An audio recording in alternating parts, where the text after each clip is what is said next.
why you never see bright colors on my back, and why does my appearance seem to have a somber tone? Well, there's a reason for the things I have on.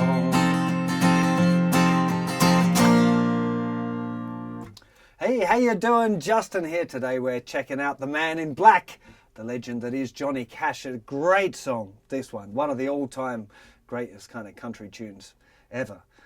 Fantastic, and it's just a 16-bar chord sequence that repeats through the whole tune. So it's all about the story, this one. So I find this a real tricky one to sing. It's right down in the uncomfortable register for me. And I mean, Johnny Cash is a hard guy to sing at the best of times, but it's a fun one. It's a great one to be playing and having a sing along, and you can play along with Johnny as well.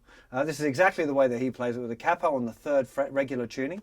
And we're starting off with a G chord. Now, actually, before I go through the chords bit, I'll just explain the rhythm, because it's his kind of classic boom chicka thing. So you're playing the bass note on beat 1, 2, and, which would be a down strum and an up strum, and then 3 and 4 and, which would be up, down, up. So bass, 2 and bass, up, down, up, bass, down, up, bass, up, down, up, bass.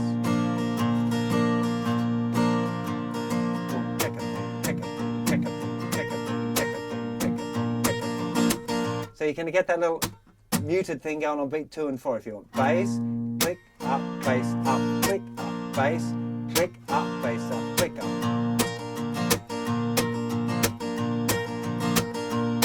So you can have that. You don't need to go to go to town too much on the little click thing. It just sounds.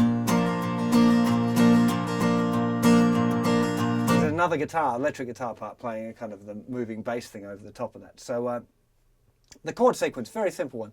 Got 4 bars of G. Oh, wonder why I always dress in black. Staying on G chord, and again, and going to A for 2 bars. And C to G chord, and C and back to G. Well, there's an A chord for the A chord that I have, D7 or regular D if you like. Again, where you G and Y, I G chord dressed in G. Why you G chord, C, bright G chords on my A. And C does my G chord seem to see a somber G. Well, there's an A chord for the A that I have, D7. And I wear the black for the poor and the beaten down, living in the hopeless, hungry side of town.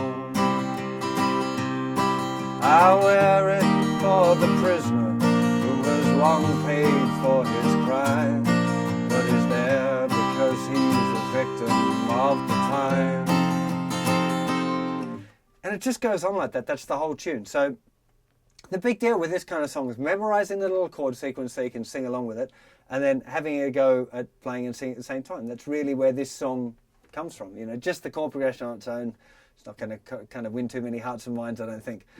So really what you're after here is playing through it and singing and learning to sing the story and tell the story that he's talking about in the song, which is quite a fascinating one about why he always wore black clothes.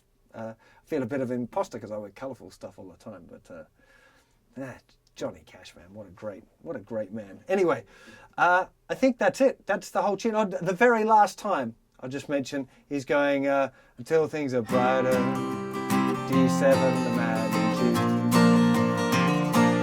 G. So that very last line on the last verse, he's going A7, and instead of staying on A and then going to D7, he goes A7 for 1 bar, D7 for 1 bar, 2 bars on G to finish. That's the tune. Beautiful song. Really, thing to work on really is the rhythm, getting the chord sequence right, and then trying to sing it. That's the deal with this one. I wish I could sing it better. Otherwise, I'd love to do a cover, but too tricky. I'll see you for another lesson very soon. Take care of yourselves. Bye-bye.